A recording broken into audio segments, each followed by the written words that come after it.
और एक जानकारी और कार्यकर्ता बहनों और भाइयों आपको दे रहा हूं, हमने प्रधानमंत्री ग्रामीण आवास योजना में कई तरह के परिवर्तन किए हैं।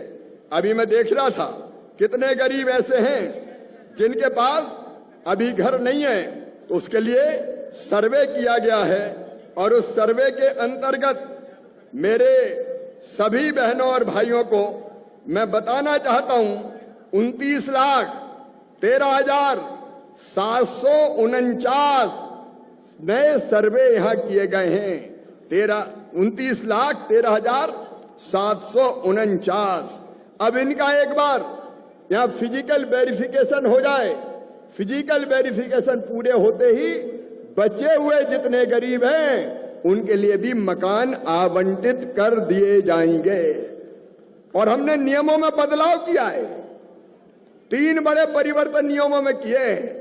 एक, पहले प्रधानमंत्री आवास योजना में ये नियम था कि अगर किसी के पास 2 पहिया वाहन हो, मोटरसाइकिल हो, स्कूटर हो, तो उसको मकान नहीं मिलेगा। अब बताओ बारह वालों, बिना मोटरसाइकिल के कोई बचा है क्या? आज मजदूर भी मजदूरी करने जाता है तो मोटरसाइकिल पे बैठ के ही जाता है। जाता कि नहीं जाता? अरे जाता है कि नहीं जाता? और इसलिए हमने परिवर्तन कर दिया।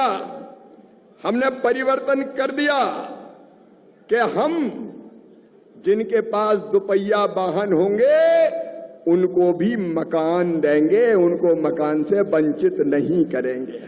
बोलो भाइयों, ठीक है कि नहीं? मोटरसाइकिल स्कूटर हो तो भी मकान मिलेगा। एक नियम और बनेगा। एक नियम और बना था और उस नियम में यह तय किया गया था कि अगर किसी बहन की आमदनी 10,000 रुपया से ज्यादा हो तो उसको मकान नहीं मिलेगा। अरे भैया, बनाना है तो हमको लखपति दीदी, और लखपति दीदी बनाएगी तो 10,000 रुपया से ज्यादा आमदनी तो होगी। अब 10,000 से ज्यादा आमदनी होगी तो मकान कट जाएगा। मैंने कहा ये तो बिल्कुल गलत है। बताओ गलत है कि नहीं है? अरे ज्यादा कमाई करे तो मकान क्यों कटना चाहिए? नहीं, कई दीदी सोचेगी ज्यादा कमाई मत, नहीं तो मकान नहीं मिलेगा।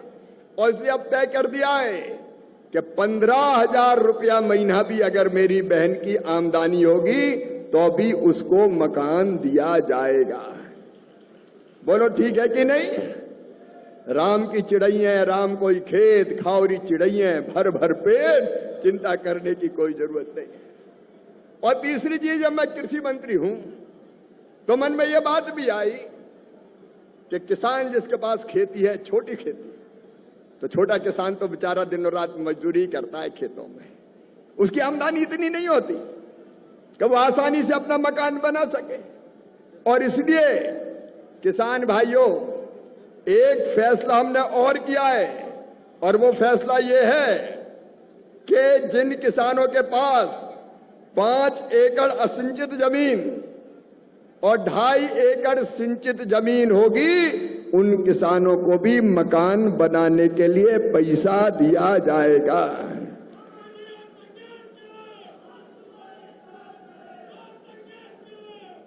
अरे आप मकान बनाओ, हम आपके साथ हैं। तो मेरे किसान भाइयों, अब आपको भी मकान बनाने के लिए पैसा दिया जाएगा। मैं जिला प्रशासन से आग्रह करता हूं, मेरे विधायक साथियों से निवेदन करता हूं कि भैया ये जरा सर्वे ठीक से हो जाए। कई बार जो फिजिकल सर्वे होता है उसमें नीचे के लोग बेईमानी कर देते हैं, अंधा बांटे रेवड़ी चीन चीन के दे नहीं हो जाए। और इसलिए नीचे ध्यान रखना, हमने ये नियम बना दिया है कि जो मकान की फाइनल सूची आएगी सर्वे के बाद, अगर किसी को आपत्ति हो तो वो भाई आपत्ति लगा सकता है। वो सूची हम पंचायत भवन में चिपकाएंगे, पूरी पंचायत भवन में चिपकाई जाएगी वो सूची। और किसी को ये लगे कि मेरे साथ अन्याय हो गया तो तुरंत आवेदन दे देना।